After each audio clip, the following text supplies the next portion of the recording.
Hello दोस्तों, मैं doctor Anil Lohia. मेरे यूट्यूब चैनल पर आप लोगों का बहुत बहुत स्वागत है। दोस्तों, आज हम आपके लिए एक लीवर की बहुत ही महत्वपूर्ण और कॉमन प्रॉब्लम के बारे में बता रहे हैं, जिसको फैटी लीवर बोलते हैं।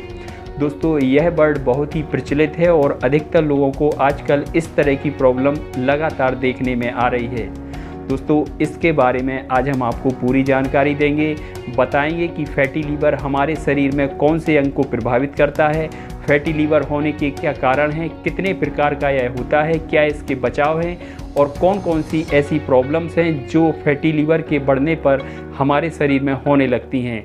मित्रों, वीडियो के अंत में बहुत ही महत्वपूर्ण इफ़ेक्टिव मेडिसिन्स के बारे में बताएंगे, इनके परहेज़ के बारे में बताएंगे और उन चीज़ों के बारे में बताएंगे जिनसे आप फैटी लीवर की संभावना से भी बच सकते हैं। लगातार मित्रों, आप हमारे इस YouTube चैनल से जुड़े रहें। चैनल पर अगर नए हैं तो हमारे चैनल को सब्सक्राइब भी करें और उसके बगल में जो बेल बटन है उसको भी प्रेस कर दें, जिससे जब भी हम कोई वीडियो अपलोड करें तुरंत ही आपको उसका नोटिफिकेशन प्राप्त हो। लगातार हम देखते हैं कि लोगों का पेट खराब रहता है, उनके डाइजेशन में प्रॉब्लम होती है, खट्टी डकारें बनी रहती हैं, उनके लिए भूख की भी प्रॉब्लम हो सकती है। दोस्तों, इन सारी प्रॉब्लम्स के लिए जिनको कि लगातार हम इग्नोर करते रहते हैं, बाद में हमें एक नई प्रॉब्लम के रूप में महसूस होती है, जिसको हम फैटी लीवर कहते हैं। दोस्तों, सबसे पहले फैटी लीवर की पूरी मीनिंग समझ लें। इस मीनिंग से ही आप इस फैटी लीवर के बारे में अधिकतर जानकारी प्राप्त कर लेंगे। दोस्तों, फैटी लीवर दो शब्दों से बना है, एक है फैटी और दूसरा है लीवर। मतलब वो कंडीशन जिसमें हमारे लीवर में फैट का कलेक्शन इकट्ठा होने लगता है। जब बॉडी में फैट का कलेक्शन ज़्यादा इकट्ठा होने लगता है तो उसका असर हमारे लीवर पर भी होने लगता है और धीरे धीरे हमारे लीवर में भी फैट का अकुमुलेशन हो जाता है, जिसकी कंडीशन को हम फैटी लीवर बोलते हैं। दोस्तों, फैटी लीवर एक बहुत ही आम समस्या है और लोगों को आजकल बहुत ही साधारण तरीके में दिखाई दे रही है।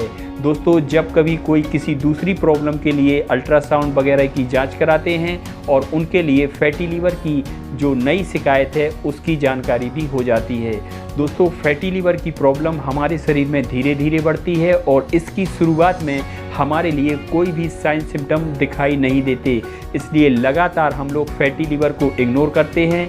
लेकिन मित्रों, यह बहुत ही घातक बीमारी भी हो सकती है। अगर एक सर्वे के हिसाब से हम बोलें तो 1/4% लोगों को फैटी लीवर की समस्या है, जिनकी एज 25 से ऊपर और 45 के नीचे है।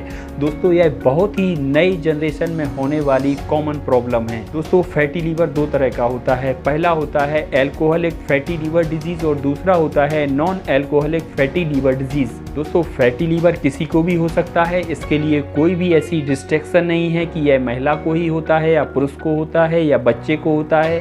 दोस्तों, फैटी लीवर किसी को भी हो सकता है, लेकिन 25 से 45 की एज ग्रुप के बीच में फैटी लीवर होने की संभावना सबसे ज़्यादा होती है।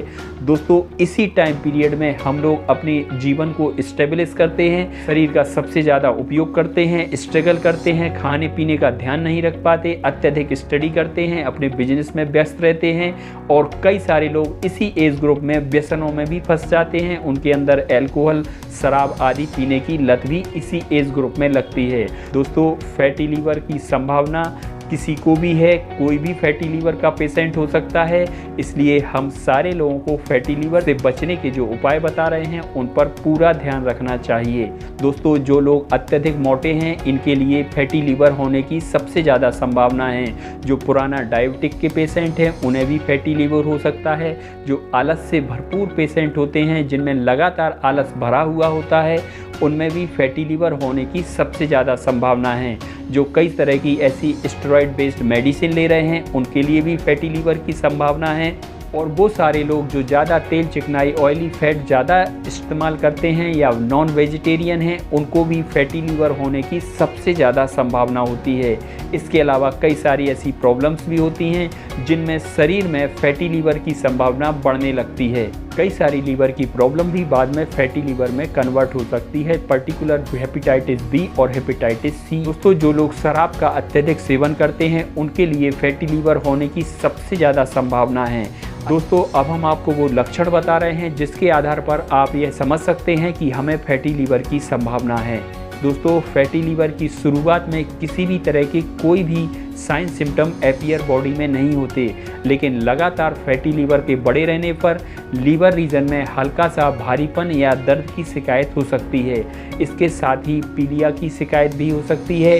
दोस्तों लगातार लीवर में फैट के डिपोजिशन होने पर डाइजेस्टिव सिस्टम भी प्रभावित होता है। गैस, एसिडिटी और पेट का फूलना, खाना का अच्छे से पाचन नहीं होना, कॉन्स्टिपेशन होना, डाइजेशन बार बार बिगड़ जाना, यह कॉमन प्रॉब्लम हो जाती हैं। दोस्तों भूख की भी कमी हो सकती है और कई बार लीवर पल्पटेबल भी हो सकता है। जो कंधा है उसमें भी हल्का दर्द हो सकता है। लीवर रीजन जो कि राइट साइड में होता है पसलियों के नीचे, वहाँ पर भी हल्का हल्का दर्द हो सकता है। इसके अलावा पेशेंट को थोड़ी थोड़ी चीज़ में थकान होने लगती है, कमजोरी लगने लगती है, कोलेस्ट्रॉल लेवल भी बढ़ सकता है और कई तरह के जो ट्राइग्लिसराइड्स हैं उनका भी रेशियो बॉडी में बढ़ने लगता है। दोस्तों फैटी लीवर के इन्वेस्टिगेशन के लिए generally LFT, SGOT, SGPT, serum bilirubin, cholesterol level या लिपिड प्रोफाइल की जानकारी करते हैं। इसके साथ ही अल्ट्रासाउंड भी बहुत ही अच्छी प्रोसेस है जिसके द्वारा बढ़े हुए लीवर की मात्रा क्लियरली जानकारी में आ जाती है। अब हम आपको वह मेजर्स बता रहे हैं जिससे हम फैटी लीवर के होने की संभावना को काफ़ी हद तक कम कर सकते हैं। दोस्तों जैसा कि हमने आपको बताया कि फैटी लीवर में एक तरह का फैटी लीवर सिर्फ अल्कोहल के एक्सेस कंजम्पशन की वजह से होता है, जिसको हम अल्कोहलिक फैटी लीवर डिजीज़ बोलते हैं। दोस्तों फैटी लीवर डिजीज़ से बचने के लिए सबसे पहले हमें अल्कोहल को 100% बंद करना पड़ेगा। किसी भी स्थिति में किसी भी अमाउंट का कोई भी ब्रांड अल्कोहल किसी भी रूप में लेने के लिए पूर्ण ही मना है। इसके अलावा ज़्यादा ऑयली स्पाइसी खाना उसको भी बंद करना चाहिए।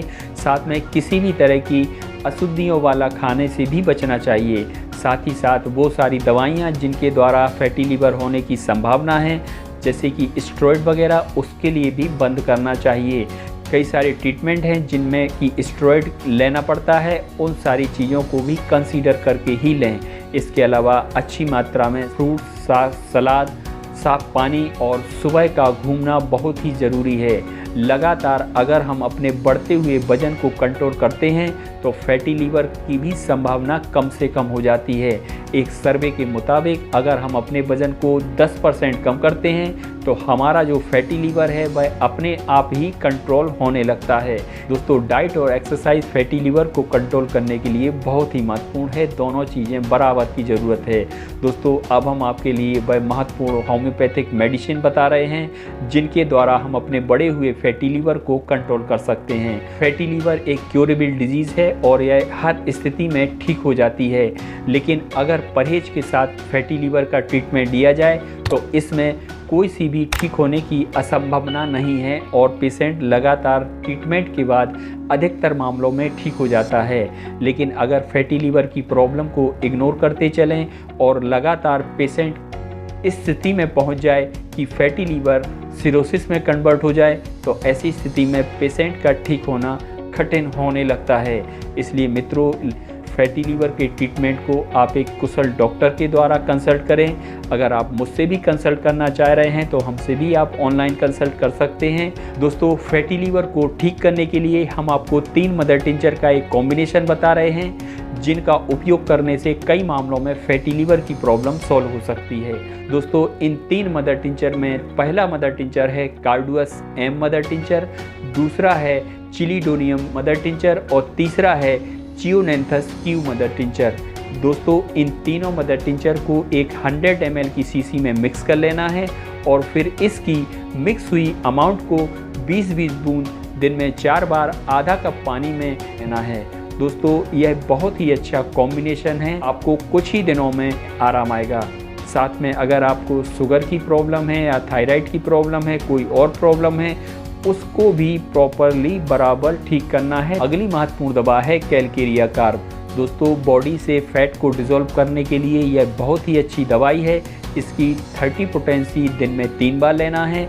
अगर इसको ग्लूकोज में ले रहे हैं तो 5-5 गोलियों को दिन में 3 बार लेना है और अगर डाइल्यूशन को ले रहे हैं तो इसकी 3-3 बूंद दिन में 3 बार लेना है। मित्रों अगली दवा लाइकोपोडियम 30। दोस्तों जिनका पेट गड़बड़ रहता है, लगातार गैस, एसिडिटी या पेट में जलन होती है, डकारें आती हैं, भूख कम लगती है, ऐसे लोगों के लिए दिन में 4 बार लेना है। गोलियों में 5-5 गोली 4 बार, और अगर ड्रॉप में ले रहे हैं तो 3-3 ड्रॉप्स दिन में 4 बार लेना है। दोस्तों अगली दवा नक्सबॉम्ब का 200 है। इस दवा को रात में सोते समय 1 बार 3 बूंद या 5 गोली लेना है। इसके अलावा जो मदर टिंचर हमने आपको बताया है उसको प्रत्येक दवा के साथ में ज़रूर लेना है। मदर टिंचर कॉम्बिनेशन लेना है और साथ में जो हमने आपको दवाइयाँ बताई हैं वो लेना है। दोस्तों इन सारी चीज़ों के अलावा जो हमने आपको घूमना और एक्सरसाइज के बारे में बताया है और जो भी बचाव वाली पहले बातें बता चुके हैं उसको भी फॉलो करें। आपकी फैटी लीवर की प्रॉब्लम ठीक होने लगेगी, चाहे वह फैटी लीवर आपकी अल्कोहलिक फैटी लीवर डिजीज़ हो या non alcoholic fatty liver disease हो, आपको दोनों तरह के फैटी लीवर की प्रॉब्लम्स में आराम आएगा। दोस्तों लगातार आप हमारे इस YouTube चैनल से जुड़े रहे, इसके लिए बहुत बहुत धन्यवाद। और दोस्तों लगातार ही आप अगर हमारे YouTube चैनल से जुड़ने चाह रहे हैं तो हमारे चैनल को भी सब्सक्राइब कर दें और उसके बगल में जो बेल आइकन है उसको भी प्रेस कर दें, जिससे जितनी भी वीडियो हम आपको डालें तुरंत ही उनके सबके नोटिफिकेशन आपको प्राप्त हो पाएँ। लगातार आप हमसे जुड़े रहे, इसके लिए बहुत बहुत धन्यवाद।